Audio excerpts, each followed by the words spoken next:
Hola queridos amigos de Buena Nueva, les saludamos el profe Gio y Ana Acuña. Bienvenidos a este curso de Cristología que tiene por nombre Tú eres el Mesías. Hoy desarrollaremos el tema llamado A través de la historia, Dios fue salvando a su pueblo. Continúa viendo Buena Nueva. Hay una frase que nos pone a pensar bastante. Dice así: a todos nos gusta que cuando nos prometen algo, se nos cumpla la promesa, y cuanto antes mejor. ¿Qué opinas de esta frase, Ana? Es muy cierto, cuando nos dicen que nos van a dar algo o nos prometen algo, pues nuestro corazón se ilusiona, estamos ansiosos porque llegue ese momento y pues a veces podríamos hasta desesperarnos porque llegue ese momento. Sin duda alguna, una promesa básicamente viene siendo como que esperamos un regalo, ¿no? Y los regalos siempre nos suscitan como esa alegría, como entusiasmo, nos ponen como en una situación incluso de alerta, feliz, ¿no? Pero no solamente nos quedamos con que ojalá se cumpla, sino que efectivamente, si viene antes, muchísimo mejor. Bueno, también Dios prometió la salvación a su pueblo y lo fue cumpliendo a lo largo de la historia de la salvación. En todo momento el pueblo sintió la especial protección de su Dios y recibió el anuncio del Mesías.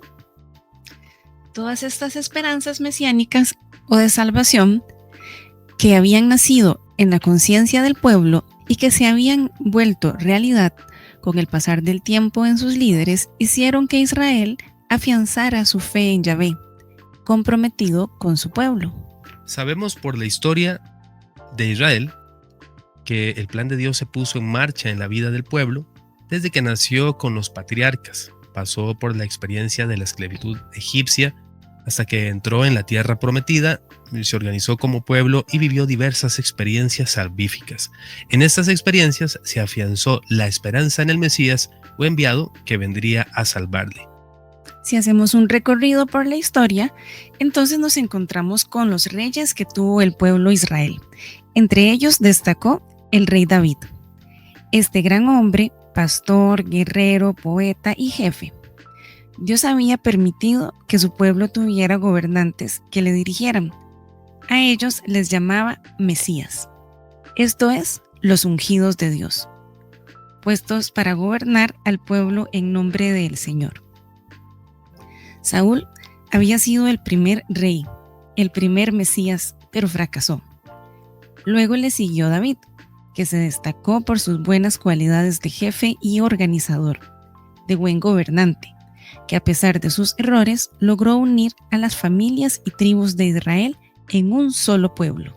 David, siendo ya rey, se preocupó porque Dios no tenía un templo y quiso construirle uno, pues no le parecía bien que él estuviera viviendo cómodamente en su palacio y Dios en una tienda de campaña.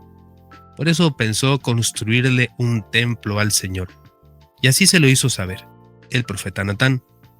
Este le respondió que más bien Dios quería hacerle a David una casa, o sea, una descendencia. Esto lo podemos encontrar en la segunda de Samuel, capítulo 7, versículos del 12 al 16. La palabra casa, en hebreo, significa no solo la casa material o templo, sino también descendencia o familia.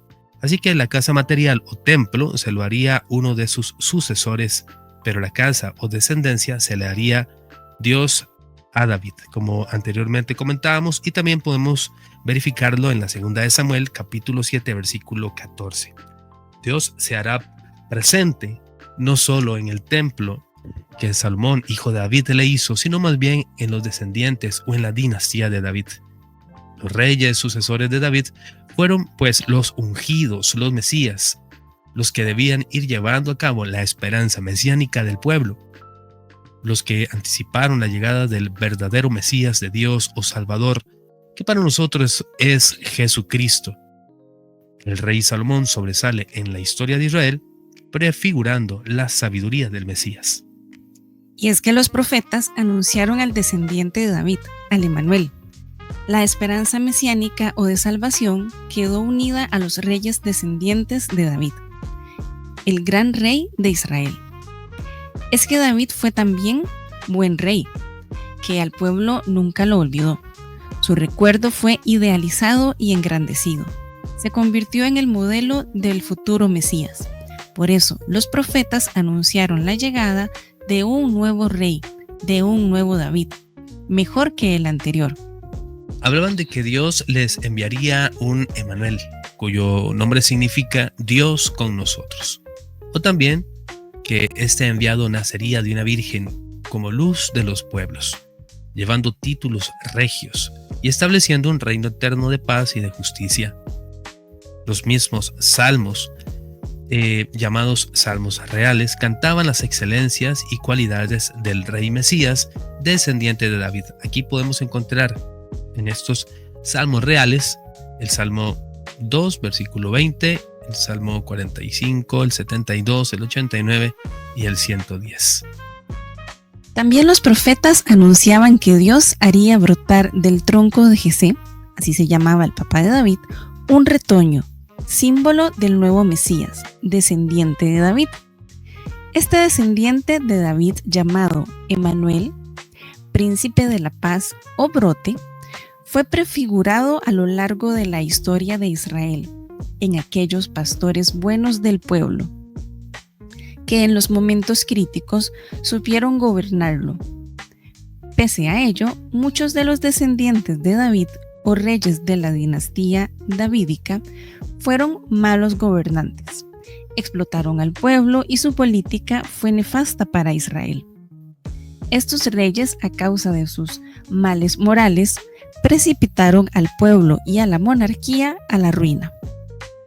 Gran culpa tuvieron ellos de la división política y religiosa del pueblo y en su destierro posterior.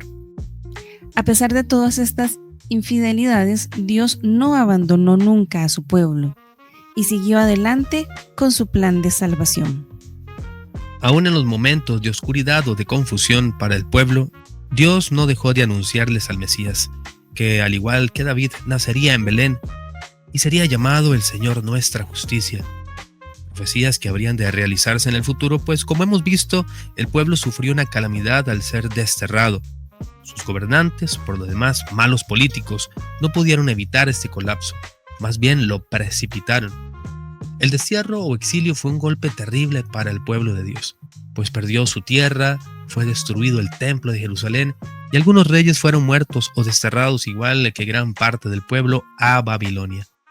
La monarquía, que le había dado apoyo y firmeza a la dinastía de David y que había sido la que animaba al pueblo en las esperanzas mesiánicas, fracasó rotundamente.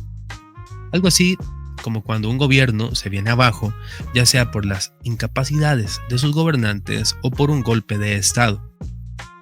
Así quedó el pueblo lejos de su tierra, sin reyes, sin templo, sin culto, en la ruina y desterrado. Para los creyentes, esto fue la ruina total, pues aparentemente Dios los había abandonado, pero la confianza del pueblo de Dios pudo más que su fracaso. Por eso, la esperanza de salvación aumentó. Dios no podía dejarlo de su mano. El profeta Ezequiel anunció entonces la llegada de un nuevo David, un rey ideal como nuevo pastor del pueblo, un príncipe. Pero en especial, al no tener ya reyes, Dios anunció otro tipo de mesianismo, mejor que el de David. El resto que quedó al destierro, ese poquito de gente, sería el portador de la salvación, el pueblo mismo que esperaría a que el Mesías viniera de una nueva forma a la comunidad, pues ya la dinastía de David prácticamente había desaparecido. Los profetas dieron paso a la idea de un nuevo reino de Dios, un reino mejor, mucho más amplio, en el que Dios es su rey y ejerce su soberanía en el mundo y no solo en Israel. Un reino en el cual la justicia y la paz serán posibles para todos y no habrá dolor, muerte o sufrimientos. Esta es la salvación plena que siempre esperó Israel. Escuchas Buena Nueva.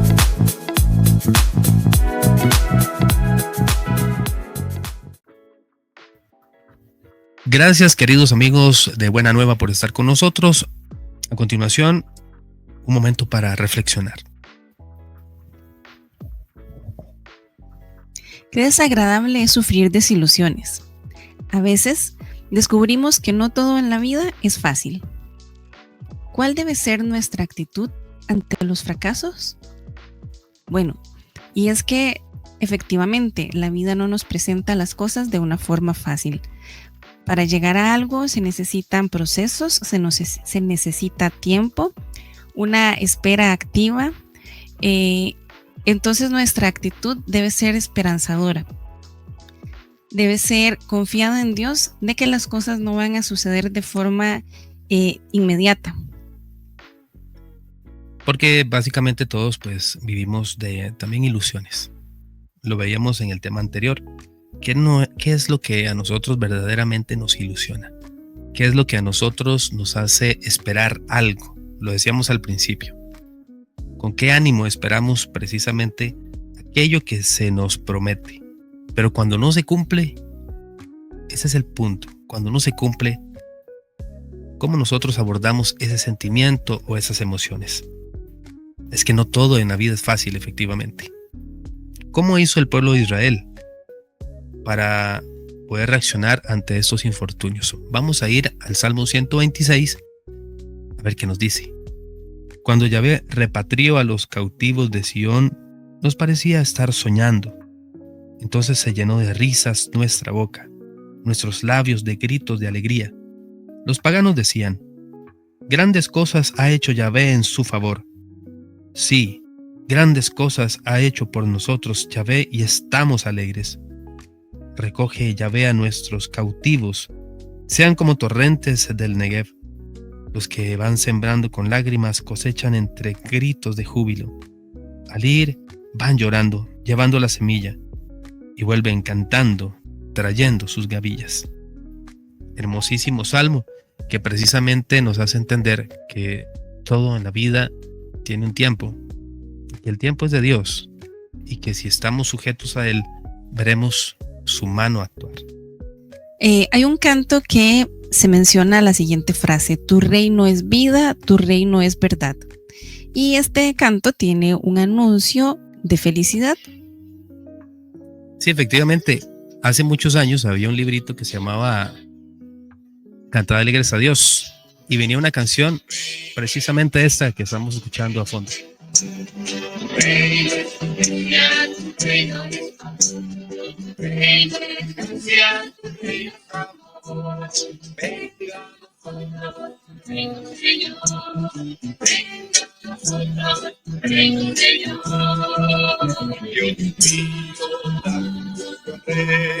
Ok, este canto queda como tarea, escucharlo y ver la letra también, porque a nosotros nos deja algo importante, nos está diciendo dónde está la felicidad verdadera.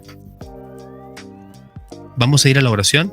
En el Salmo 116 concluimos nuestra clase del día de hoy.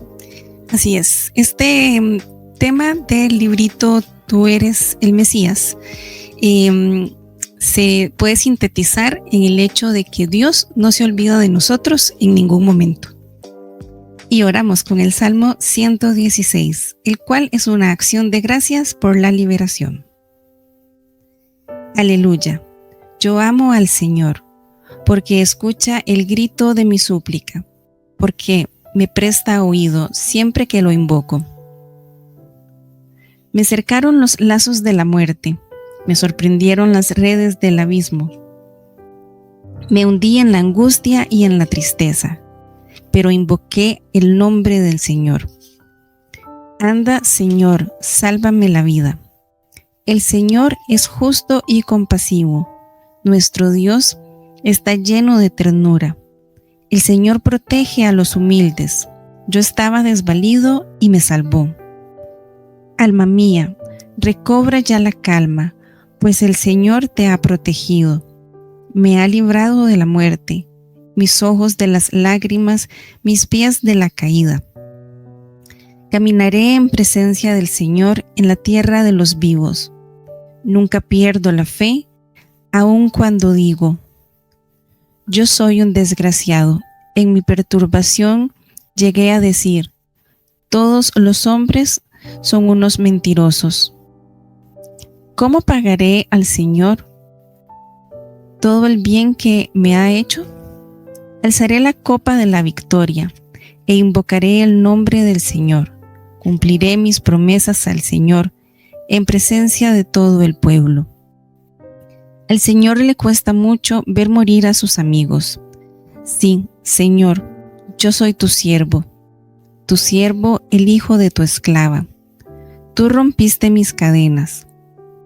Te ofreceré sacrificios en acción de gracias e invocaré tu nombre. Señor, cumpliré mis promesas al Señor, en presencia de todo el pueblo, en los atrios de la casa del Señor, en medio de ti, Jerusalén. Gloria al Padre, al Hijo y al Espíritu Santo. Como era en un principio, ahora y siempre, por los siglos de los siglos. Amén. Gracias por estar con nosotros acá en Buena Nueva. Un gusto poder compartir con ustedes estos temas del curso Tú eres el Mesías en este primer curso de Cristología. Próxima semana, el título del tema que vamos a compartirles. Dios alentó a su pueblo con la esperanza del Salvador. Comente, comparta y dele like. Nos vemos en la próxima.